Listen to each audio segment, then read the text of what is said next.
Gaza के अल Ahli hospital पर हुए अटैक के बाद दुनिया शॉक यहाँ पर है दोस्तों। और इसको लेकर जो विश्व लीडर है, जो वर्ल्ड लीडर है, उन्होंने अपना अपना रिएक्शन यहाँ पे दिया है। और इस पर मोदी का भी एक बहुत बड़ा अपडेट यहाँ पे निकल कर आया है कि इस पर्टिकुलर इंसिडेंट के बाद इन्होंने क्या कहा है। लेकिन अगर जो हम बात करें गाजा के स्वास्थ्य मंत्रालय की ओर से, तो उनका कहना है कि ये अटैक इसराइल के द्वारा किया गया है यहाँ पे, और इस पर्टिकुलर हुए हॉस्पिटल में जो हमला हुआ है उसकी वजह से 500 सिविलियन का यहाँ पे देहांत हुआ है दोस्तों यहाँ पे। लेकिन एक तरीके का ये ब्लेम गेम है। लेकिन सबसे पहले हम नजर डालते हैं कि आखिरकार मोदी की ओर से यहाँ पे इस पर्टिकुलर इंसिडेंट के बाद यहाँ पे क्या कहा गया है दोस्तों, है ना।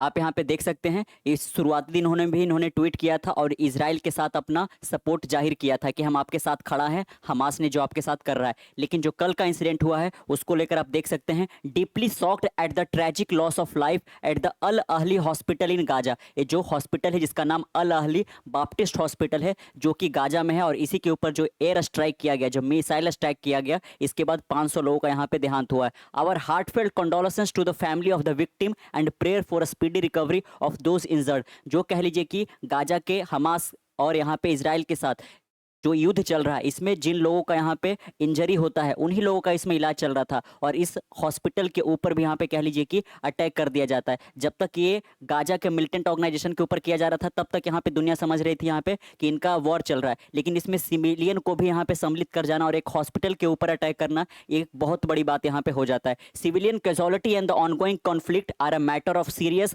And continuing concern. इन्होंने अपना कंसर्न जाहिर किया है और बोला है कि सिविलियन का कैजुअलिटी होना या फिर सिविलियन का इस पर्टिकुलर ऐसे इंसिडेंट में जान जाना, ये किसी भी रूप से यहाँ पे बर्दाश्त के लायक नहीं है। और जो शुरुआती दिन यहाँ पे जब ये वॉर स्टार्ट हुआ था 7 अक्टूबर को यहाँ पे 5000 मिसाइल के साथ, उस वक्त भी आप देख सकते हैं नरेंद्र मोदी का ट्वीट आया था, और ये जो आया है वो दूसरा ट्वीट है इस पर्टिकुलर वॉर के ऊपर। Deeply shocked by the news of terrorist attack in Israel, our thought and prayer are with the innocent victim and their family, we stand in solidarity with Israel at this difficult hour. आप देख सकते हैं कि इन्होंने Israel के साथ India खड़ा है, बिल्कुल सॉलिडारिटी एक्सप्रेस करते हुए नरेंद्र मोदी ने ट्वीट किया था। लेकिन जब से इंसिडेंट आया है तब से अरब देशों में काफी ज्यादा प्रोटेस्ट देखने को मिल रहा है इजराइल के खिलाफ, क्योंकि हमास क्लेम कर रहा है कि ये जो फायर किया गया ये इजराइल के द्वारा ही किया गया। लेकिन जो आईडीएफ है, इजरायली डिफेंस फोर्स, इस पर्टिकुलर क्लेम को जो हमास के द्वारा किया जा रहा है इसको लगातार खारिज कर रहा है। और इसका कहना है कि जो इस्लामिक जिहाद है, जो कि एक और मिलिटेंट ऑर्गेनाइजेशन है, वो पैलेस्टाइन का ही यहाँ पे, उनके द्वारा वो इजराइल के ऊपर अटैक कर रहे थे, लेकिन गलती से मिस फायर होकर